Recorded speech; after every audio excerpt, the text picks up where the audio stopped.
Let's get further views and opinions coming in this afternoon. We are joined on the phone line by Jack Bloom, Gauteng DA spokesperson for health. Good afternoon to you, and thank you for joining us here on ANN7. As spokesperson, what is your view with regards to the details in this report? Some of those details shocking indeed.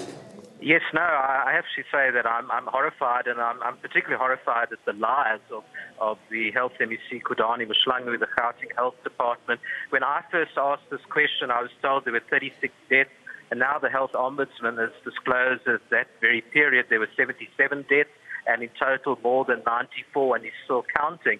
So I think there needs to be very severe sanction in this matter. I think obviously the Health MEC needs to go as soon as possible. I think that there are senior officials who need to be disciplined. I think that criminal charges, frankly, should be laid in many instances, also against these unsuitable NGOs where the patients died of neglect.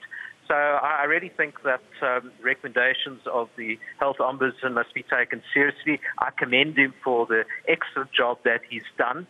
And also the relatives of the patients, I think, must receive some form of compensation. Obviously, nothing could compensate for a life lost. But and finally, I think that, there are mental health patients who are still being maltreated. And I think there's urgent action needed to make sure that they get decent care as soon as possible.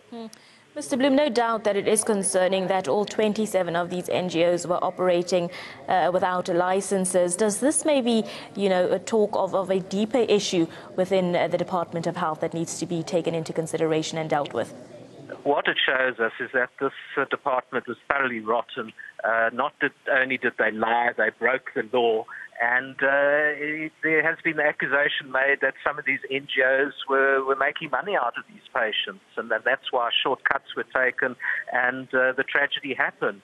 So I really think there's new leadership needed at the Gauteng Health Department. I think that the Premier of this province needs to act very, very swiftly. I think that his credibility has taken a hit because, in fact, he should have fired the Health MEC long ago.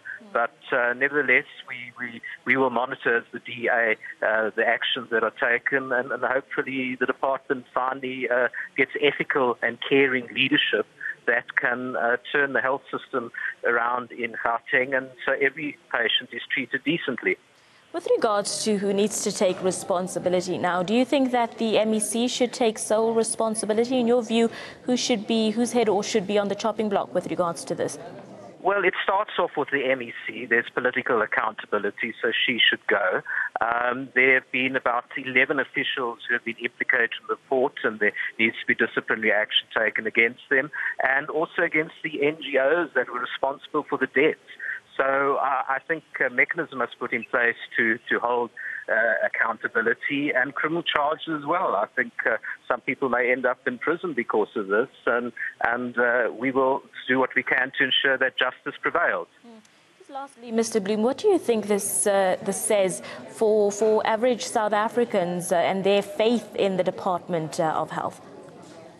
Well, it's taken a knock, and I hope that the measures introduced will restore faith in the health system. That remains to be seen. Thank you very much, Mr. Bloom, for your time. Let's leave it there for now. Jack Bloom, Gauteng DA spokesperson for health, just talking to us about this report that was released, confirming that 94 patients died instead of the initial 36 reported after their transfer from Life Esidemeni Hospital to unlicensed NGOs. Gauteng Health Department had placed patients in facilities that lacked the basic competence.